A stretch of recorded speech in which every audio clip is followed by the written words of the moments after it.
আসসালামু আলাইকুম ওয়া রাহমাতুল্লাহি ওয়া বারাকাতুহু। আলহামদুলিল্লাহি ওয়াহদাহু ওয়াসসালাতু ওয়াসসালামু আলা মান লা নাবিয়্যা বা'দাহু ওয়া আলিহি ওয়া আসহাবিহি ওয়া সাল্লাম। দর্শক, বাংলা ভিশনের পর্দায় সিনবাদ রিসোর্স গ্রুপ নিবেদিত লাইট অফ রমাদান অনুষ্ঠানের পক্ষ থেকে আপনাদেরকে জানাচ্ছি আন্তরিক মোবারকবাদ এবং শুভেচ্ছা। দর্শক, অনুষ্ঠানের কো-স্পন্সর ইসলামী ব্যাংক বাংলাদেশ পিএলসি এবং আল আরাফা ইসলামী ব্যাংক পিএলসি। অনুষ্ঠানের শুরুতেই রয়েছে মহাগ্রন্থ কোরআনুল কারীম থেকে তেলাওয়াত। আউযু বিল্লাহি মিনাশ শাইতানির রাজীম। বিসমিল্লাহির রহমানির রহিম। قد أفلح المؤمنون الذين هم في صلاتهم خاشعون والذين هم عن اللغو معرضون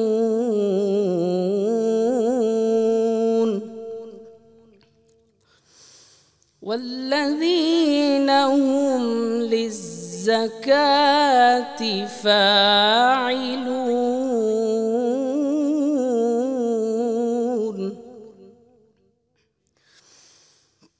بسم الله الرحمن الرحيم. قد أفلح المؤمنون.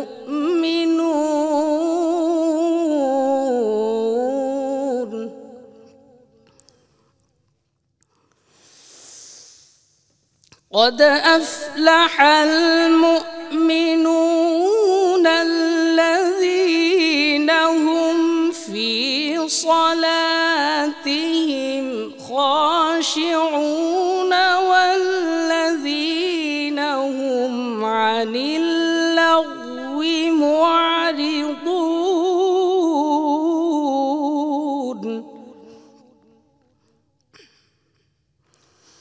والذين هم للزكاة فاعلون.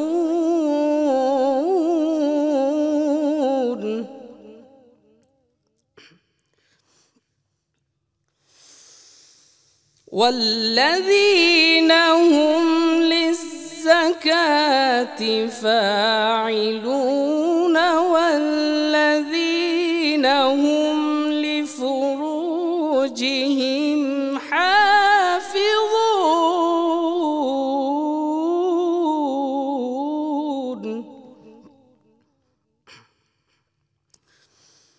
إلا على أزواجهم أو ما ملكت أيمانهم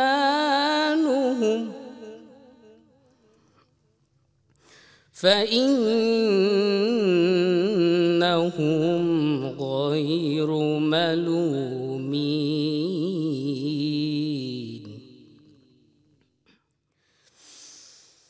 إلا على أزواجهم أو ما ملكت أيمانهم فإنهم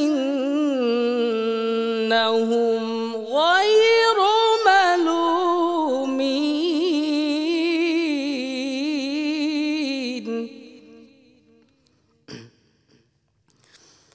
فمن ابتغى وراء ذلك فأولئك هم العادون.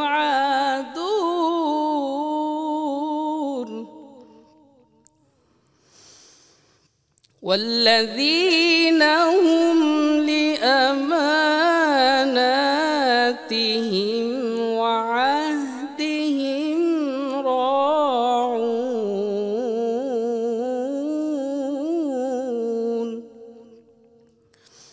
والذين هم على صلواتهم يحافظون.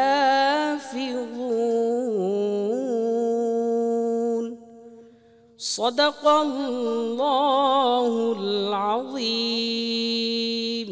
দর্শক, কারি সাহেবের কণ্ঠের সুললিত তেলাওয়াত আমরা শুনলাম। এ পর্যায়ে রয়েছে বিষয় ভিত্তিক আলোচনা, আর আজকের বিষয় হচ্ছে নামাজ। নামাজ আমাদের অনেকেরই হয় না। বিষয়টি মুমিন জীবনের একটি গুরুত্বপূর্ণ বিষয়। ঈমানদার, কিন্তু আমরা নামাজ পড়ি, আবার অনেকে পড়ি না, যাও পড়ি তাও হয় না। কি একটি আশ্চর্যজনক বিষয়! অথচ আমরা একবারও চিন্তা করলাম না, শুধু নামাজ পড়ে যাচ্ছি, রুকু সেজদা করে যাচ্ছি, কোরআন পড়ে যাচ্ছি, কিন্তু আসলে কি আমাদের নামাজ হয় বা হচ্ছে? একদিনও কি আমরা চিন্তা করে এই বিষয়গুলি নিয়ে একটু ভেবেছি? আসুন না, এই বিষয় নিয়ে আজকে আমরা আলোচনা করব। আর এই বিষয়ের উপর আলোচনা করার জন্য আমরা স্টুডিওতে দুজন স্বনামধন্য আলেমে দ্বীনকে মেহমান করে নিয়ে এসেছি। আমাদের মেহমানদের সাথে আপনাদেরকে পরিচয় করিয়ে দিচ্ছি। আমার ডান দিক থেকে রয়েছেন বিশিষ্ট ইসলামী চিন্তাবিদ, ইসলামী স্কলার জনাব মাওলানা ইমরান বিন লুৎফর। আসসালামু আলাইকুম ওয়া রাহমাতুল্লাহি ওয়া বারাকাতুহু।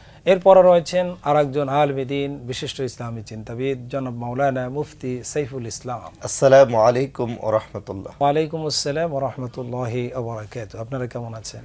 আলহামদুলিল্লাহ। আপনি কেমন আছেন? আলহামদুলিল্লাহ, আপনাদেরকে স্বাগতম জানাচ্ছি।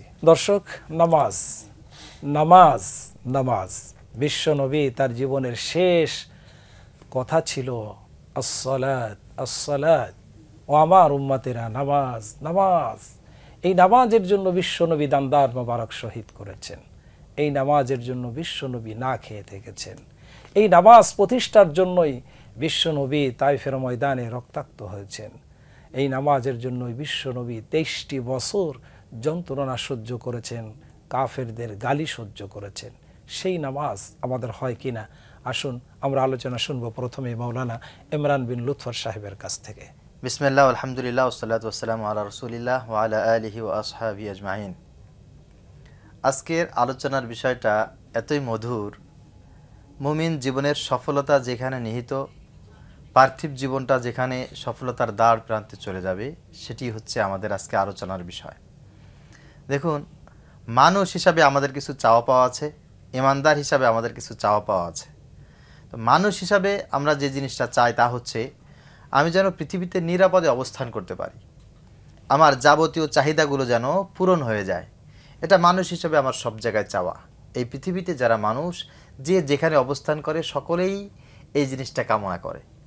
ইমানদার হিসাবে আমার কিছু চাওয়া পাওয়া আছে, যেমন আমি যেন দুনিয়ায় শান্তি এবং পরকালের মুক্তি পাই। যে কাজগুলি আল্লাহ তাআলা আমাকে করতে বলেছেন আমি যেন সেই কাজগুলি করতে পারি। তো পৃথিবীতে ইমানদার হিসেবে, মানুষ হিসাবে সকল প্রাপ্তিগুলি পরিপূর্ণভাবে সমাধান হবে তখন যখন একটা মানুষ নামাজের ভিতরে প্রবেশ করবে। আমি এক এক করে কোরআনুল কারীমের কিছু আয়াত আমি আপনার সামনে বলার চেষ্টা করব ইনশাআল্লাহ। আল্লাহ পাক রব্বুল আলামিন আমাদের সব কিছুর জিম্মা নিয়ে নিয়েছেন। নবীজি সাল্লাল্লাহু আলাইহি ওয়াসাল্লাম বলছেন যে যখন একজন মানুষ ঘুম থেকে উঠে ঘুমের দোয়া পড়ে, অজু করে, জায়নামাজে দাঁড়ায়, নামাজটা শেষ করে, লাহু দিম্মাতুল্লাহি ওয়া দিম্মাতুর রাসূলি, একেবারে সন্ধ্যা পর্যন্ত তার প্রত্যেকটি কাজের সকল দায়িত্ব আল্লাহ পাক রব্বুল আলামিন নিয়ে নেন। নবীজি সাল্লাল্লাহু আলাইহি ওয়াসাল্লাম তার সকল জিম্মাদারিত্ব গ্রহণ করেন। তো মানুষ হিসাবে তো আমরা এটা চাই, ইমানদার হিসাবে আমরা চাই আমার প্রত্যেকটা কাজ যেন আল্লাহর জিম্মায় চলে যায়, আল্লাহ যেন সব কিছু সহজ করে দেয়। আমি চাই যে আমার যেন পৃথিবীতে কোনো প্রকার রিজিকের কষ্ট না হয়, এটা আমরা প্রত্যেকেই চাই। আর এত পেরেশানি পৃথিবীতে, মানুষ এত ব্যস্ত কিসের জন্য? আমার মা আছে, বাবা আছে, স্ত্রী, সন্তান এবং আমার নিজের চাহিদা পূরণ করতে হবে। রিজিকের অত্যন্ত অভাব। আল্লাহ পাক রব্বুল আলামিন বলছেন, ওয়া'মুর আহলাকা বিস-সালাতি ওয়াসতাবির আলাইহা লা নাসআলুকা রিজকা নাহনু নারযুকুকা ওয়াল আকিবাতু লিত-তাকওয়া।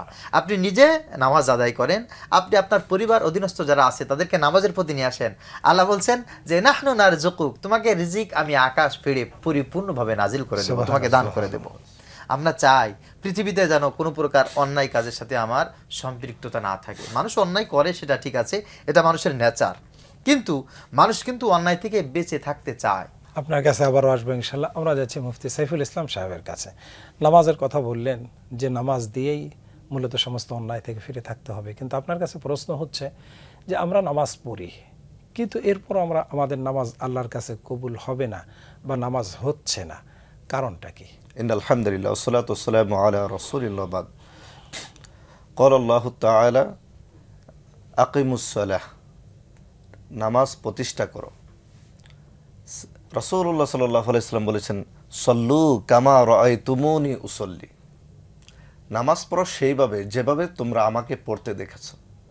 এখন আমার নামাজ হবে কি না এটা নির্ভর করবে সুন্নাহর আলোকে আমি কি নামাজ পড়ছি কিনা। আল্লাহ রাব্বুল আলামিন নামাজের ব্যাপারে যে নির্দেশগুলো দিয়েছেন, খুশুখুজুর সাথে, আন্তরিকতার সাথে এবং অলসতাবিহীন, লোক দেখানোবিহীন, এই সমস্ত বৈশিষ্ট্য যদি নামাজের মধ্যে নিয়ে আসতে পারি তাহলে নামাজ আমাদের কবুল হবে। আপনি খেয়াল করুন, অনেক মানুষ আছে এটা বুঝতেই চায় না যে নামাজ ছাড়া ইমানের স্বীকৃতির কোনো পূর্ণতা হয় না। সূরা নিসার 103 নং আয়াতে আল্লাহ রাব্বুল আলামিন বলেছেন, ইন্নাস সালাতা কানাত আলাল মুমিনিনা কিতাবাম মাওকুতা, নিশ্চয়ই নামাজ নির্ধারিত সময়ে মুমিনদের উপরে ফরজ করা হয়েছে। রাসূলুল্লাহ সাল্লাল্লাহু আলাইহি ওয়াসাল্লাম বলেছেন, বাইনাল আবদি বাইনাল কাফির তারকুস সালাহ। রাসূল সাল্লাল্লাহু আলাইহি ওয়াসাল্লাম অপর হাদিসে বলেছেন, মান তারাকাস সালাতা মুতাআম্মিদান ফাকাদ কাফারা। রাসূল সাল্লাল্লাহু আলাইহি ওয়াসাল্লাম এখানে যে কথাগুলো বললেন যে মুমিন এবং কাফের মধ্যে পার্থক্য হচ্ছে সালাত আদায় করা এবং না করা। এবং অপর হাদিসে যেটা বললেন, ইচ্ছাকৃতভাবে যদি কোনো ব্যক্তি নামাজ ছেড়ে দেয় সে কুফরি করলো। এখন আমি যদি 5 বার কুফরি করি, সপ্তাহে 35 বার কুফরি করি, এভাবে বৎসরে যদি কুফরি করতেই থাকি, আমি তো এক সময় কাফের হয়ে যাব। সুতরাং আমি যে ইমানদার, আমি ইমান এনেছি, এই সাক্ষ্যটা আমি কিভাবে দিব? আমি একটা শিক্ষা প্রতিষ্ঠানে চাকরি করি শিক্ষক হিসেবে, হাজিরা খাতায়, শিক্ষক হাজিরা খাতায় যদি স্বাক্ষর না করি তাহলে তো আমি মুখে শুধু বললেই হবে না। আমি যে ইমানদার এটার স্বাক্ষর আপনাকে আল্লাহর খাতায় এই জমিনের মধ্যে অসজুদ ওয়াক্তারিব, সেজদা দিয়ে আল্লাহর নিকটে পৌঁছে গিয়ে প্রমাণ দিতে হবে আমি মুসলিম, আমি ইমানদার। আপনার অসমাপ্ত বক্তব্য শুনবো ইনশাআল্লাহ, তবে একটা বিরতির পরে। দর্শক, সময় হলো বিরতির, আমরা বিরতি নিয়েই ফিরছি, সাথেই থাকুন।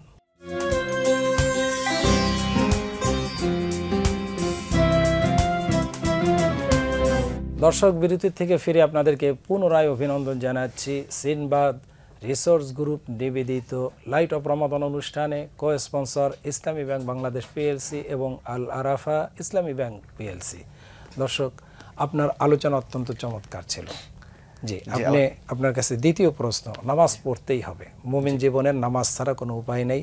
কারণ আপনি হাদিস বলেই ফেলেছেন যে মুমিনের মধ্যে আর কাফেরদের মধ্যে পার্থক্য হচ্ছে নামাজ, অতএব মুমিন দাবি করলে নামাজ পড়তেই হবে। কিন্তু এই নামাজ আমাদের অনেকের হচ্ছে না। নামাজ পড়ি, যারা নামাজ পড়ি, প্রশ্নটা তাদের ব্যাপারে, যে নামাজ হচ্ছে না, এর কারণ কি? এর কারণ হচ্ছে আমি কার সামনে দাঁড়াচ্ছি এই চিন্তাটা না। আমি ভাবতেছি যে নামাজ পড়া মানে হচ্ছে একটি ফর্মালিটি, একটি ইবাদতকে শুধু আদায় করার নাম। অথচ আমি যখন নামাজে দাঁড়াচ্ছি, আমি কার সামনে দাঁড়াচ্ছি এটা আমি চিন্তা করছি না। আমি যে তাকবীরটা বলছি এবং রুকুতে যাচ্ছি, রুকুতে এখানে রুকু এবং সেজদাতে এটাকে বলা হয় তাআদিলে আরকান, যে এটাতে যদি কেউ অলসতা করে তাহলে তার নামাজই বাতিল হয়ে যাচ্ছে। অথচ ঠুকঠাক করে আমরা অল্প সময় নিয়ে এখানে তাসবিহগুলো শুদ্ধ করে, এখানে আমার একটা হাদিস মনে পড়ে গেল। আল্লাহর রাসূল বলেছেন সবচাইতে বড় চোর হচ্ছে নামাজ চোর। সাহাবীরা জিজ্ঞাসা করলেন, কাইফা ইয়াসরিকুস সালাহ, ইয়া রাসূলুল্লাহ, নামাজের চোর আবার কেমন? কারণ নামাজে তো টাকা পয়সার ব্যাপার না, ডাইল চাউলের ব্যাপার নাই, তাহলে নামাজে আবার কি চুরি করে? বিশ্বনবী বললেন, লা ইউতিম্মু রুকুউহা ওয়ালা সুজুদুহা, যারা নামাজ এবং রুকুকে পরিপূর্ণভাবে আদায় করে না তারা চোর। এখানে সিগনিফিকেন্সটা হচ্ছে, যদি সিগনিফিকেন্সটা আপনি বলেন। সিগনিফিকেন্সটা হচ্ছে আমি যখন নামাজ পড়ব, তখন আমার ঊর্ধ্বতন কর্তৃপক্ষের সামনে আমি যখন দাঁড়াই, তখন কিন্তু আমি খুব নমনীয় থাকি, পরিপাটি হয়ে যায়, গোছগাছ করে যাই, আদব থাকে, ভদ্রতা থাকে। রাসূল সাল্লাল্লাহু আলাইহি ওয়াসাল্লাম বলেছেন, তুমি যখন নামাজ পড়বে এমন ভাবে যেন তুমি রবকে দেখতেছো, অথবা এটা না হইলে রব যেন তোমাকে দেখছে, এটাকে চিন্তা করে আমরা নামাজে দাঁড়াই না। এরপরে রাসূল সাল্লাল্লাহু আলাইহি ওয়াসাল্লামের যুগে সাহাবীরা এবং রাসূল সাল্লাল্লাহু আলাইহি ওয়াসাল্লাম নিজেও যখন বিপদগ্রস্ত হতেন, প্রশান্তি পেতেন না, প্রশান্তির জন্য নামাজ। আর আমরা যেমন নামাজে দাঁড়িয়ে কেমন জানি অশান্তি শুরু হয়ে যায়, কখন শেষ করব, এই তাড়াহুড়া। এবং মসজিদে যাইয়াই সবচাইতে ব্যস্ততা মসজিদে ঢোকে। আমরা তাস খেলার আসরে বসলে ব্যস্ততা দেখাই না, খেলার জন্য বসে গেলে ব্যস্ততা দেখাই না, নাটক দেখতে গেলে ব্যস্ততা বসায় না, বাজারে গেলে ব্যস্ততা আসে না, কিন্তু মসজিদে ঢুকলেই ব্যস্ত, 2 মিনিট সহ্য হয় না। এই জন্য আমাদেরকে নামাজের ব্যাপারে যত্নশীল হতে হবে। আমাদেরকে স্টাডি করতে হবে যে রাসূল সাল্লাল্লাহু আলাইহি ওয়াসাল্লাম কীভাবে নামাজ পড়তেন, সাহাবীরা কীভাবে নামাজ পড়তেন, আমাদেরকে সেইগুলো প্রশিক্ষণ নিতে হবে।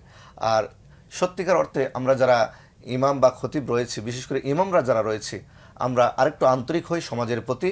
সমাজের যারা মুসল্লিরা আছে, অনেকেই আছে যারা ভয়ে হয়তো বা লজ্জা শরমে কিছু বলতে পারছে না, আমরা যেন ওনাদেরকে একটু কাছে টানি, তাদেরকে যেন এশার পরে হলেও একটু হাতে ধরিয়ে নামাজটা দেখিয়ে দিই যে এভাবে নামাজ পড়লে সঠিক হবে আর এভাবে নামাজটা পড়লে সঠিক হবে না, মানে সুন্নাহর তরিকা, জি, যেহেতু সুন্নাহর রাসূল বলেছেন তরিকাটা সল্লু যেন কামা আমরা একটু রাআইতুমুনি দেখিয়ে দিই। উসাল্লি। এটা আমাদের একটি জি, সুন্নাহর নৈতিক তরিকা। দায়িত্ব।